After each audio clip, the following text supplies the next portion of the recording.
Before I welcome His Majesty back to the Oval Office, we will take 2 questions apiece after our opening statements. First, Your Majesty, welcome back. I look forward to a good and fruitful discussion about our common interests. Obviously, your neighborhood is still a dangerous place. Today in America, we mourn the loss of American lives. My prayers and sympathies go to the loved ones of those who were killed by terrorists who must hate the thought of peace, who must firmly believe that violence is the best hope for mankind in that part of the world, a concept I strongly reject. It's a concept that is just foreign to peace, and therefore the first thing we must do is to work hard as a team to uphold our responsibilities and fight off terrorist activities that kill innocent life. I look forward to talking to His Majesty about how to move the foundations of peace, the prospects of peace, forward in the Middle East. That's going to, of course, be discussions about a security force in the Palestinian territory that will be able to help deal with those who want to destroy the prospects for peace. I want to thank His Majesty for working with CIA Director Tenet to strategize about how to best help the Palestinians have a more secure future. We'll also be talking about the plight of the Palestinian people, how sad it is that for too long the Palestinians have suffered. They've been pawns in the game of foreign policy, and we want to help them. It's going to be very important for us as we go forward to have confidence, however, in the Palestinian government that emerges. We want to have confidence that the money that we eventually will spend to help the Palestinian people is spent on the people. We want to have confidence that those who emerge to lead the Palestinian people are long for peace and want to coexist side by side in peace with Israel. So, Your Majesty, welcome back. I look forward to a good and fruitful discussion. Thank you, Mr. President. Again, it's a delight to be back with you here, especially to discuss your tremendous commitment to bring peace and stability to our region. You have really given us hope that once and for all we will be able to move forward as Arabs and Israelis to be able to live in harmony and have a tremendous future. We're here obviously to discuss how we can best move the process forward, but again, the President's very strong commitment to assist alleviating the suffering of the Palestinian people, which is of tremendous importance, and we're very grateful for that. So I'm looking forward to fruitful discussions. Mr. President, with American victims now, and of course you touched on this, and I'm sure how you feel about it, but does this raise the war on terrorism to a new level? Is this something the U.S. must do to respond to the murder of Americans now? Well, Barry, we are responding to the murder of Americans. We're responding all across the globe to murders of Americans. We responded in Afghanistan to murders. We responded in the Philippines.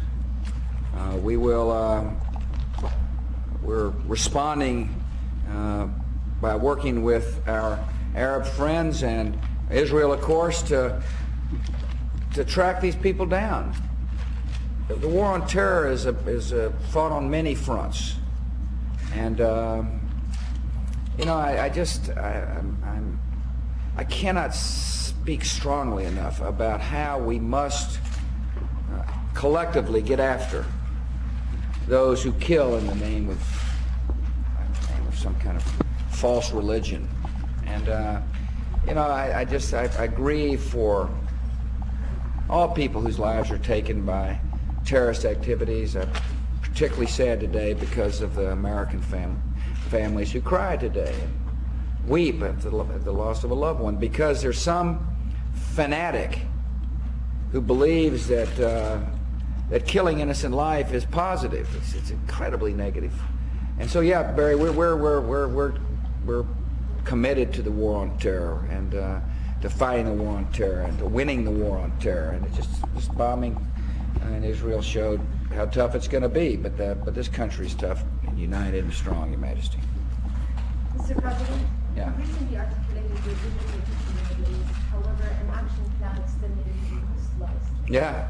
So, is there any framework for such a plan, and what are the guarantees that both sides will be committed to that? First of all, I'm committed to peace. I can speak for myself. I'm committed to a vision of two states respecting each other, two states living side by side in peace. Secondly, there is an action plan going forward, and that's what I'm going to review with His Majesty. Step one is to develop a security force that actually serves the people, not a particular leader. The security force must be designed to fight off terror, not designed to serve the whims and interests of one person. Secondly, we got to work together to develop a constitution so that the institutions of a new state are bigger than any one person, and that's very important. Thirdly, that we've got to make sure that there is the capacity for the Palestinian Authority to spend money in a way that and account for money in a transparent way that will give us all confidence that when we try to help the Palestinian people, the money goes to the people.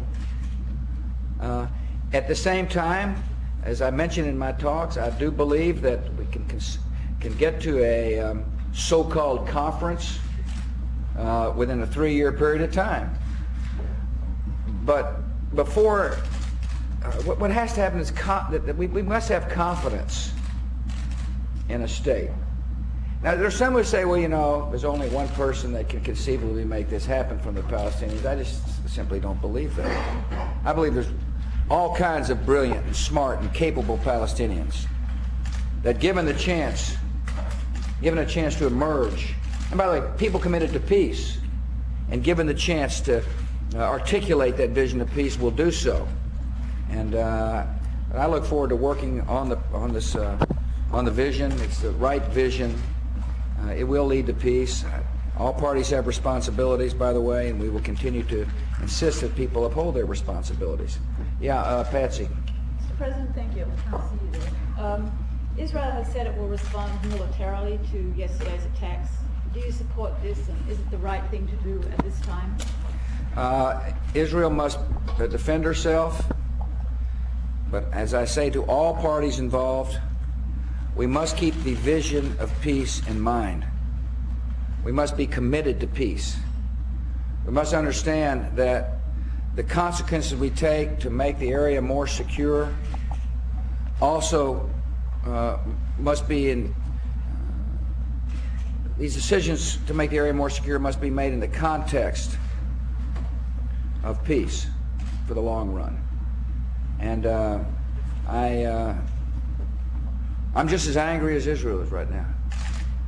I'm furious that innocent lives lost. However, through my fury, even though I am mad, I still believe peace is possible, and I know that we can improve the conditions of everybody in the region by working toward a vision that is hopeful and optimistic, and not letting the terrorists destroy the possibility for peace. Mr. President, I have to support the President's vision that he does understand the suffering that Israelis and Palestinians and Arabs are going through in the Middle East. And what has been so reassuring to me is that the President has the commitment to work very hard with his government to give the hope for Arabs and Israelis to be able to move to the future. And we have always been working very closely with the President, and he does have the courage and conviction to stand up for the hope that we've all had in him and his government to bring peace and prosperity to the Middle East, and we're very grateful for your position on that. You got a final question? Mr. President, you seem to disagree on Iraq. You want to discuss those disagreements, and could you maybe elucidate on those? Well, I appreciate that, John.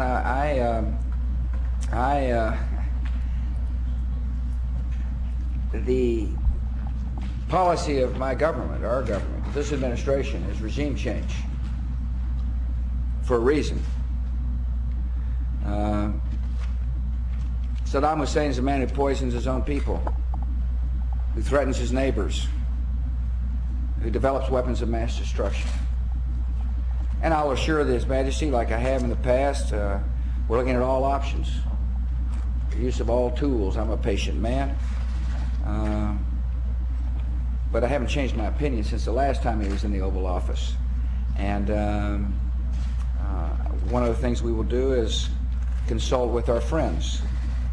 And he just needs to know how I feel. He knows how I feel. I've had the opportunity and honor of explaining that to him before, and he'll find out I hadn't changed my mind.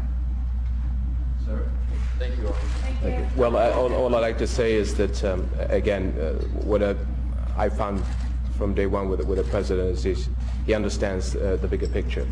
And at the end of the day, peace and stability for the Middle East has been at the forefront of his mind. And so we have many areas where we find common base to be able to move the region forward. Thank you. Sir,